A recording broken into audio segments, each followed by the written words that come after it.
já pensou em como criar filhos? Está chateado com a forma como seus pais te tratam? Está grávida? Ou sua esposa está grávida e você nunca pensou em como criar os filhos? Criar filhos não é um assunto muito fácil, não. As pessoas ouvem sobre esse tema e já começam a dizer: "Ih, lá vem ele querendo dizer como que nós devemos tratar nossos filhos. Se ele soubesse os filhos que eu tenho, ele não falaria isso. Eu não sei os filhos que você tem, você também não sabe os filhos que eu tenho." Agora, se você quer alguns princípios que podem orientar nessa relação sobre como criar filhos, eu tenho aqui alguns para você. E eu escolhi, não foram textos, não foram versículos, não foram princípios extraídos da vida de Jesus. Sabe por quê? Porque talvez alguém achasse que a vida de Jesus, não dá para pensar acerca de Jesus com relação à criação de filhos, porque Jesus é inatingível. Ele não é, muito pelo contrário. Mas talvez você pensasse que criar um filho como Jesus foi criado, para quê? Eu vivo em um novo tempo. Abra sua Bíblia ou ouça a leitura, Evangelho de Lucas, capítulo de número 1, dos versos de 67 a 80, você tem uma declaração de amor cantada de Zacarias, pai de uma criança vinda de um milagre, chamada João Batista. Zacarias casado com Isabel, a família top da época. Zacarias sacerdote da tribo de Arão, Isabel sua esposa também da tribo de Arão, excelente. Era a família que tinha tudo, eles eram da tribo de Arão, sacerdotes de direito. Só não tinham filhos. A felicidade de encontrarem um ao outro, mas em relação aos dois estava incompleto. Precisava haver alguém. Sabe o que aconteceu? Deus abençoou esse casal com uma criança chamada João Batista. Sabe como que Zacarias resolve tratar João Batista? Tão logo a criança nasce e ele volta a falar, ele duvidou, ele ficou mudo até que a criança nascesse. Quando a criança nasceu, versos de número 76 a 80, de Lucas capítulo 1, diz: Tu, menino, serás chamado profeta do Altíssimo, porque precederás o Senhor, preparando-lhe os caminhos, para dar a seu povo conhecimento da salvação, no redimi-lo dos seus pecados, graças à entranhável misericórdia de nosso Deus, pela qual nos visitará o sol nascente das alturas, para alumiar os que jazem nas trevas e na sombra da morte, e dirigir os nossos pés pelo caminho da paz. O menino crescia e se fortalecia em espírito, e viveu nos desertos até o dia em que havia de manifestar-se a Israel.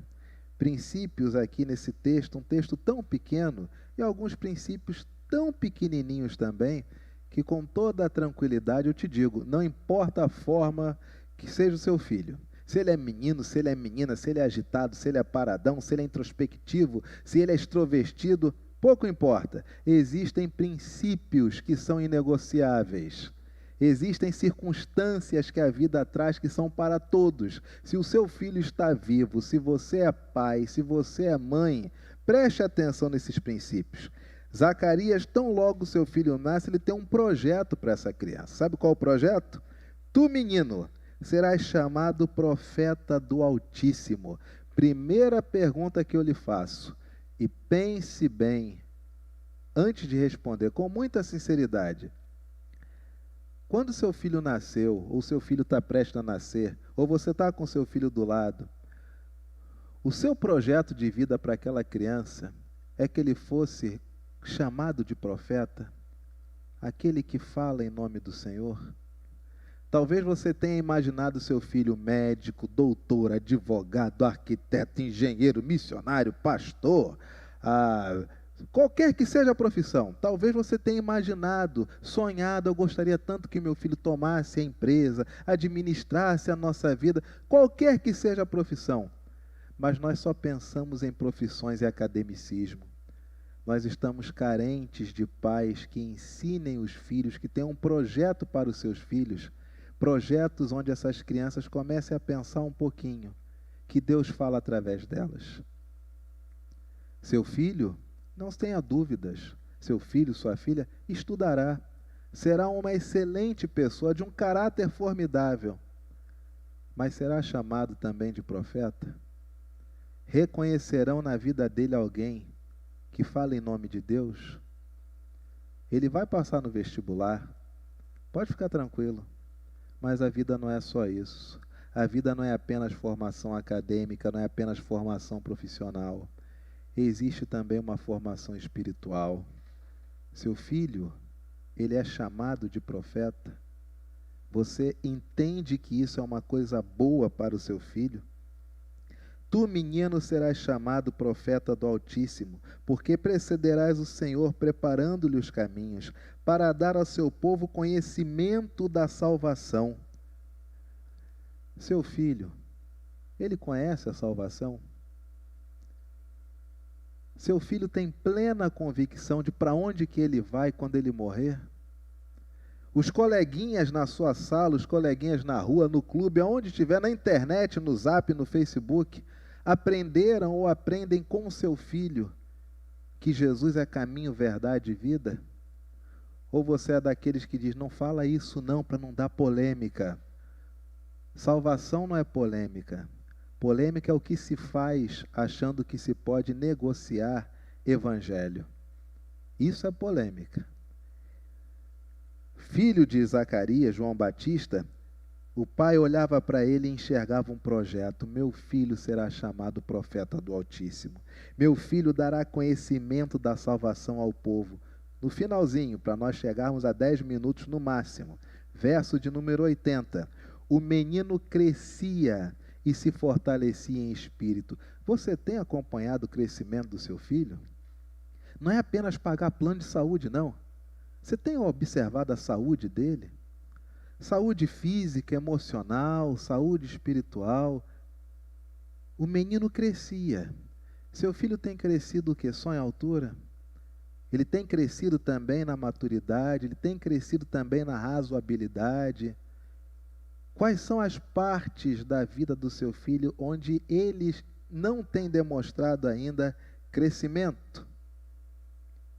Preste bem atenção nisso. Um último detalhe, um último princípio. O menino crescia e se fortalecia em espírito. Seja sincero. Eu vou lhe dar duas opções. Você deseja que seu filho seja forte ou que seu filho seja uma pessoa segura? Pode pensar. Se você acha que seu filho tem que ser uma pessoa segura, você está errado. Ele tem que ser forte. O menino crescia, ele não se segurava no espírito, não se sentia seguro no espírito, ele não sentia em paz no espírito ele adquiria força. Hoje o que nós vemos são muitas crianças ensinadas a serem fracas e trazer todos para o nível de suas fraquezas, porque não pode haver forte. Ensine seu filho a ser forte, ensine seu filho a engolir o choro, ensine seu filho a acordar de manhã cedo e buscar o pão de cada dia, ensine seu filho a lidar com as frustrações da vida, ensine o seu filho a ser uma pessoa forte. Pastor, em um versículo só o senhor diz que meu filho tem que ser forte? Eu gostaria de mais um. Você quer alguns quilos de texto bíblico? Vou te dar um quilinho só. Primeiro livro de João, primeira carta de João, capítulo de número 1. Primeira carta de João, capítulo de número 1. Aliás, capítulo de número 2, perdão. Filhinhos, verso 14, 1 João 2,14. Filhinhos, eu vos escrevi porque conheceis o Pai. Pai, eu vos escrevi porque conheceis aquele que existe desde o princípio. Jovens, eu vos escrevi porque sois fortes, e a palavra de Deus permanece em vós, e tendes vencido o maligno. Não foi escrito a palavra a eles, não foi escrito a eles porque eles são seguros, porque eles são emocionalmente capazes, porque eles são politicamente corretos. Foi escrito a eles porque eles são fortes. E uma juventude forte, cuja palavra permanece, bota o diabo para correr. Porque nossa juventude tem muitas vezes sofrido, começa na infância, começa na raiz. Os pais não ensinaram a ser fortes. Ensinam muitas vezes que eles devem aprender a lidar com algumas situações, mas não priorizaram a força. Ensine seu filho a ser forte, porque a vida está aí. E se você não ensiná-lo a ser forte, o forte virá e ocupará o lugar que você planejou para o seu filho. Que Deus te abençoe, que Deus te auxilie, que Deus te ilumine e que você e seus filhos continuem sendo uma referência de discípulos de Jesus aonde vocês estiverem. Que Deus abençoe. Até semana que vem. Um beijo. Muita paz.